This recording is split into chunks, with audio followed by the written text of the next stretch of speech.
사탄은 아담과 하와를 죄에 빠뜨리기 위하여 짐승들 가운데 뱀의 모습과 그 혀를 이용해서 인간과 대화를 나누었습니다.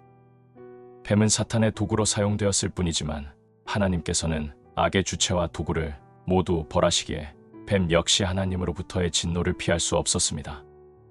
하나님께서는 여자의 후손은 내 머리를 상하게 할 것이라고 말씀하셨습니다. 여자의 후손 가운데 한 사람이 내 머리를 상하게 할 것이다라는 뜻입니다. 그 사람이 누구겠습니까? 바로 예수, 살아계신 하나님의 아들이십니다. 여기에서 우리는 성경에서 처음으로 예수님에 대한 암시를 듣게 됩니다.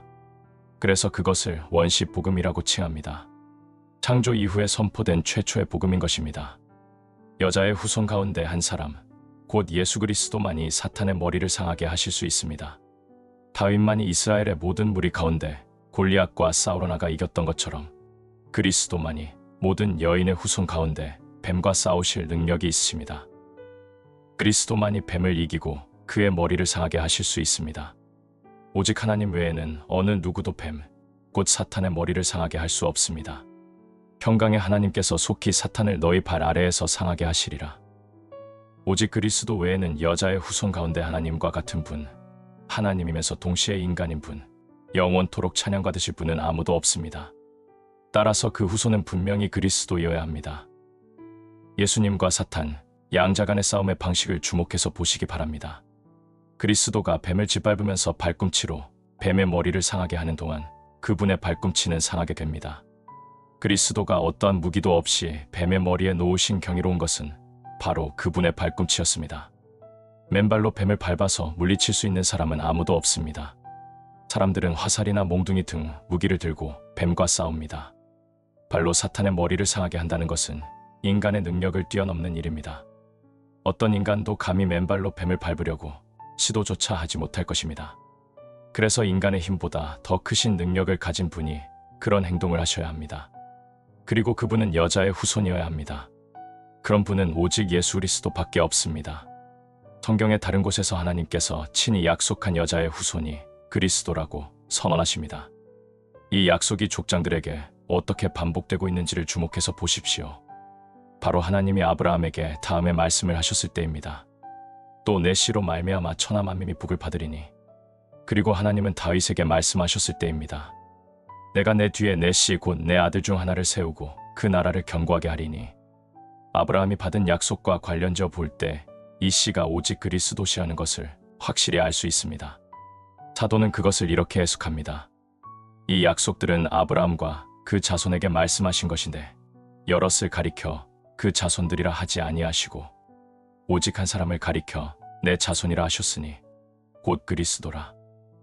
다윗에게 하신 약속에 대해서는 이렇게 해석합니다. 이는 한 아기가 우리에게 낳고 한 아들을 우리에게 주신 바 되었는데 그의 어깨에는 정사를 메었고 그의 이름은 기묘자라 모사라 전능하신 하나님이라 영존하시는 아버지라 평강의 왕이라 할 것임이라. 그 정사와 평강의 더함이 무궁하며 또 다윗의 왕좌와 그의 나라를 굳게 세우고 지금 이후로 영원히 정의와 공의로 그것을 보존하실 것이라. 그가 누구입니까? 그분은 바로 그리스도이십니다. 이 약속이 그리스도 안에서 성취되었다는 것은 신약에서 분명히 볼 수 있습니다. 예수 그리스도께서 여자의 후손, 동정녀에게서 나신 바 된 분이 아닙니까? 그리스도의 발꿈치가 십자가에 달리심으로 상하지 않았습니까? 그리스도가 사탄의 권세와 지배를 깨뜨림으로써 뱀의 머리를 상하게 하지 않으셨습니까? 복음이 무엇을 말합니까? 하나님의 아들이 나타나신 것은 마귀의 일을 멸하려 하심이라. 70인의 제자들도 기뻐 돌아와 이렇게 말하지 않았습니까? 주여, 주의 이름이면 귀신들도 우리에게 항복하더이다. 그리스도도 그들에게 이렇게 말씀하셨습니다. 사탄이 하늘로부터 번개같이 떨어지는 것을 내가 보았노라. 내가 너희에게 뱀과 정갈을 밟으며 원수의 모든 능력을 제어할 권능을 주었으니 너희를 해칠 자가 결코 없으리라. 이제 이 세상에 대한 심판이 이르렀으니 이 세상의 임금이 쫓겨나리라. 다른 많은 곳에서도 이 약속이 그리스도 안에서 성취된 것을 볼 수 있습니다. 따라서 오직 그리스도만이 뱀의 머리를 상하게 할 여자의 후손이십니다. 그런데 나는 동참이라는 방법을 통해 이 약속이 그리스도의 몸인 성도들에게도 연관된다는 것을 인정합니다. 그러나 이 모든 일에 우리를 사랑하시는 이로 말미암아 우리가 넉넉히 이기느니라. 우리는 사탄을 정복할 수 있습니다. 우리 자신의 힘으로가 아니라 그리스도의 힘으로 말입니다. 그래서 2차적인 의미에서 그리스도와 교류하는 방법을 통해 여자의 후손 안에 모든 믿는 자가 포함된다고 할 수 있습니다. 왜냐하면 머리와 지체가 한 몸이기 때문입니다. 거룩하게 하시는 이와 거룩하게 함을 입은 자들이 다 한 근원에서 난지라. 성경은 믿는 자들을 향해 그리스도의 씨라고 불렀습니다. 그의 영혼을 속건 제물로 드리기에 이르면 그가 씨를 보게 되며, 사탄이 그리스도의 발꿈치를 상하게 할 뿐만 아니라 모든 믿는 자의 발꿈치도 상하게 하기 때문입니다. 무릇 그리스도 예수 안에서 경건하게 살고자 하는 자는 박해를 받으리라.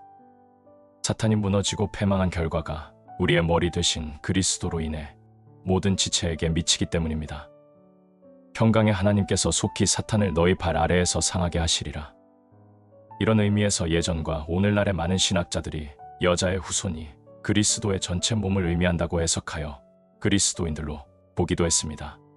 그러나 여자의 후손은 오직 주님만으로, 그리고 원래적이고 구체적으로 그리스도에게만 해당된다는 것이 합당할 것입니다.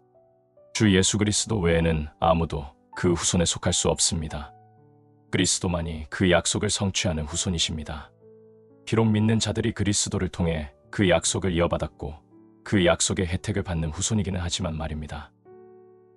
뱀의 머리는 사탄의 권세와 광기, 그리고 사탄의 통치와 왕국을 뜻합니다.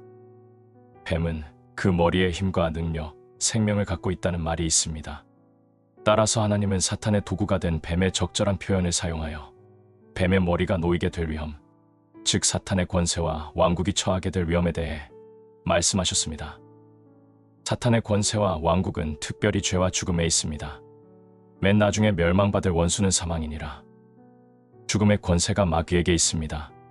따라서 죄와 죽음은 마귀의 일이며 결과라고 불립니다. 사탄은 죄와 죽음을 소유하고 있으며 자기 지배 아래 두고 있습니다. 뱀의 머리를 상하게 한다는 것은 사탄의 권세를 무너뜨린다는 말입니다. 그가 내 머리를 상하게 할 것이라는 말씀은 그리스도께서 사탄의 권세를 깨뜨릴 것이라는 뜻입니다. 그리스도께서 죄와 사망을 멸할 것입니다. 죽음의 세력 잡은 자, 곧 마귀를 멸하시며 그 일을 그리스도께서 하실 것입니다. 물론 2차적인 의미로는 믿는 모든 자가 그 일에 동참하겠지만 말입니다. 그리스도는 자신의 능력으로 사탄을 이기시고 믿는 자들은 그리스도의 능력으로 사탄을 이깁니다. 승리는 모든 후손에게 주어집니다. 그러나 승리의 주체는 오직 모든 후손의 머리시오 대장 되신 예수 그리스도뿐입니다. 너희가 악한 자를 이겼음이라. 어떻게 그 일이 가능합니까? 당신의 힘으로는 결코 그 일을 할 수 없습니다. 오직 평강의 하나님께서 속히 사탄을 너희 발 아래에서 상하게 하시리라. 여기에 뱀의 머리를 상하게 한다는 의미가 있습니다. 즉 사탄과 죄, 죽음과 지옥이 무너진다는 것입니다. 마귀뿐만 아니라 타락으로 인해 마귀가 우리의 본성 속에 심어놓은 교만과 헛된 영광, 무지, 정욕과 같은 마귀가 하는 모든 일도 마귀의 일뿐만 아니라 그 일의 모든 열매와 결과인 죽음과 지옥도 모두 무너진다는 말입니다. 그래서 모든 믿는 자가 바울과 함께 이렇게 찬양할 수 있는 것입니다. 사망아, 너의 승리가 어디 있느냐? 사망아, 내가 쏘는 것이 어디 있느냐? 우리 주 예수 그리스도로 말미암아 우리에게 승리를 주시는 하나님께 감사하노니.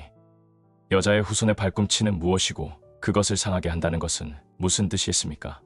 발꿈치는 그리스도의 인성을 뜻합니다. 그리스도가 인간이시기 때문에 발꿈치를 갖고 계신 것입니다. 또는 발꿈치는 사탄이 자기가 할 수 있는 모든 수단을 동원해 방해하려고 하는 방법들일 수도 있습니다. 발꿈치를 상하게 한다는 것은 그리스도께서 고초와 조롱, 상처를 받으시고 죽으시며 무덤에 묻히시는 것입니다. 그 모든 것을 그리스도는 그분의 발꿈치, 곧 그분의 인성 안에서 받으셨습니다. 혹은 발꿈치를 상하게 한다는 것은 믿는 자들이 사탄과 그 추종자들에게 받는 모든 해와 비난, 핍박과 고난으로 확대해서 볼 수도 있습니다. 그러나 그 모든 것은 단지 발꿈치를 상하게 하는 것에 불과할 뿐입니다. 믿는 자들의 영적 생명은 건드릴 수 없기 때문입니다. 성경을 해석하는 이들은 뱀은 단지 한 개의 머리밖에 없지만 여자의 후손은 2개의 발꿈치가 있다고 말합니다. 그래서 한쪽 발꿈치가 해를 입고 상하는 동안에도 다른 발꿈치로 뱀을 밟을 수 있다는 것입니다. 또한 발꿈치의 상처는 머리나 심장과는 멀리 떨어져 있습니다. 그래서 발꿈치의 상처가 아프고 고통스럽다고 해도 결코 치명적이지는 않습니다. 실제로 그리스도의 발꿈치는 상함을 입었습니다. 그분이 십자가에 달려 죽으셨기 때문입니다. 그러나 그리스도는 죽은 자들 가운데서 다시 살아나셨습니다. 그리고 사탄은 그리스도의 죽음을 통해 어떤 이익도 얻지 못했습니다. 성난벌이 한번 쏘고 난 뒤 아무 힘도 쓰지 못하는 것처럼 사탄은 우리를 향해 위협하듯 쉬쉬 소리를 내며 달려들지만 결코 우리를 상하게 할 수 없습니다. 그리스도께서 죽으실 때 받은 상처를 통해 모든 원수에게 회복 불능의 치명적 해를 가하셨기 때문입니다. 그 싸움은 그리스도의 승리로 끝났습니다. 어둠의 왕국이 철저히 무너진 것입니다. 죄와 죽음, 사탄이 정복되었습니다. 우리를 대적하는 모든 세력이 완전히 제거되었습니다. 오, 복된 수수께끼여. 먹는 자에게서 먹는 것이 나오고 강한 자에게서 단 것이 나왔느니라. 너는 그의 발꿈치를 상하게 할 것이니라는 약속과 연관의 성경은 그리스도에 대해 세상의 기초가 놓인 이래로 죽임을 당한 어린 양이라고 말합니다. 바로 거기에 당신과 나에게 있어서 가장 복된 소식이 담겨져 있음을 굳게 믿으시기 바랍니다.